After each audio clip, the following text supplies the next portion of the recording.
Guys আসসালামু আলাইকুম, সবাই কেমন আছেন? আবারও চলে আসলাম এফএলিমা এফ ব্লগ চ্যানেল থেকে ছোট্ট একটা হোম ব্লগ নিয়ে। তবে আজকের ব্লগটা হোমের বাইরের চতুর্দিক কি আছে তা নিয়ে। তাহলে চলুন আর দেরি না করে দেখে আসি কি আছে আমার হোমের চতুর্দিকে। তার আগে একটি কথা বলতে চাই, যদি ভালো লাগে আমার ভিডিও তাহলে বন্ধুরা লাইক কমেন্ট শেয়ার করবেন, সেই সাথে আমার চ্যানেলটা সাবস্ক্রাইব করে দিবেন যাতে আমার নতুন ভিডিওর নোটিফিকেশন আপনার কাছে পৌঁছে যায়। আপনাদের মোটিভেশন পেলে আমি আগামী পথে আগাতে পারি, আপনাদের জন্য চমৎকার চমৎকার ভিডিও তৈরি করতে পারি। মনে রাখবেন বন্ধুরা, আপনাদের মোটিভেশন পেলে আমার কাজের প্রতি এক অন্যরকম অনুপ্রেরণা যোগায়। যাই হোক, চলুন আসল টপিকে চলে যাই। আমরা জানি গ্রাম বা শহরের মধ্যে অনেকটা তফাৎ বা পার্থক্য। এটা হতে পারে যেমন খাবার। শহরের মানুষরা খুবই একটা সীমিত জায়গায় বসবাস করে, এটা আমরা সবাই জানি। বসবাসের জায়গা রেখে তাদের পর্যাপ্ত জায়গা থাকে না যেখানে খাবারের প্রথম ধাপের রোপণ উৎপাদনের উৎপত্তি ঘটাবে। তাই তারা সব খাবারের দ্রব্যাদি বাজারজাত থেকে কিনে আনতে হয়।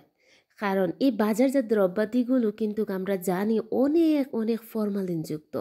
কিন্তু এর উল্টোটা দেখুন, গ্রামে কিন্তু নিজের হাতে বৃক্ষরোপণ করে ভিন্ন, যেমন ধরুন ভেজিটেবল, ভিন্ন ধরনের শাকসবজি, সব কিছু নিজের হাতে রোপণ করে খাওয়া যাচ্ছে। সেই সাথে আছে পুকুরে মাছ, গোয়াল ভরা গরু, অনেক কিছু। কারণ গ্রাম আর শহরের পার্থক্য যদি আমি বলতে যাই কিন্তু শেষ হবে না। যাই হোক, ক্ষুদ্র বাড়ির ক্ষুদ্র কথা, আর বাড়াতে গেলে বেড়ে যাবে অনেক কথা। আমার মতে গ্রাম বা শহর হোক, অল্প পরিশ্রমে বেশি রোপণ, এটা হতে পারে ভিন্ন জাতের টবের মাধ্যম।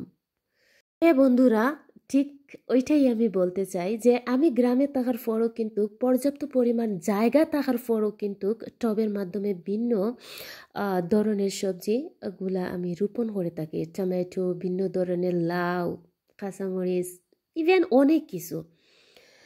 তার ফলে কি হয়, হঠাৎ করে যদি মেহমান আসে, আমরা কিন্তু ফ্রিজারে অনেক ধরনের মাছ রেখে থাকি, কিন্তু অনেক সময় সবজির জন্য কিন্তু আমরা হতাশ হয়ে যাই। হঠাৎ করে মেহমান আসলো, এখন কি করব।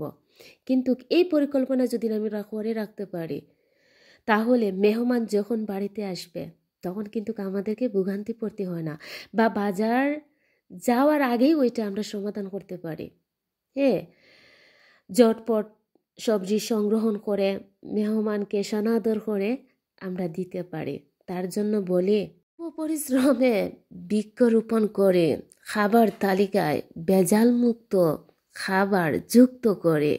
হ্যাঁ বন্ধুরা, আমি যদি ওই কাজটা করতে পারি তাহলে আপনারা কেন পারবেন না? নিশ্চয়ই পারবেন। তাই বলে ভেজাল মুক্ত খাবার নিজের চাহিদা তালিকায় যদি পূর্ণ করতে পারেন তাহলে এটা সমাজ, দেশ সব দিকে কিন্তু ভালো। যাই হোক বন্ধুরা, যদি আমার ভিডিও ভালো বা মন্দ যেটাই লাগুক, কিন্তু আপনাদের মন্তব্য দিয়ে যাবেন।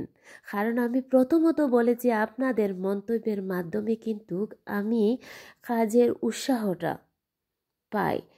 এখন আপনারা যদি ভালোটা বলেন, মন্দটা না বলেন, তাহলে কিন্তু আমার ভুলটা আমি নিজেই ধরতে পারবো না।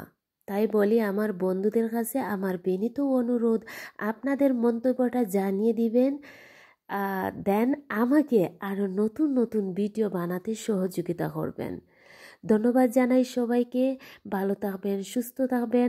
আজকের মতো এখানেই আমার ছোট্ট ক্ষুদ্র ব্লগটা শেষ করে দিলাম। আসসালামু আলাইকুম এভরিওয়ান।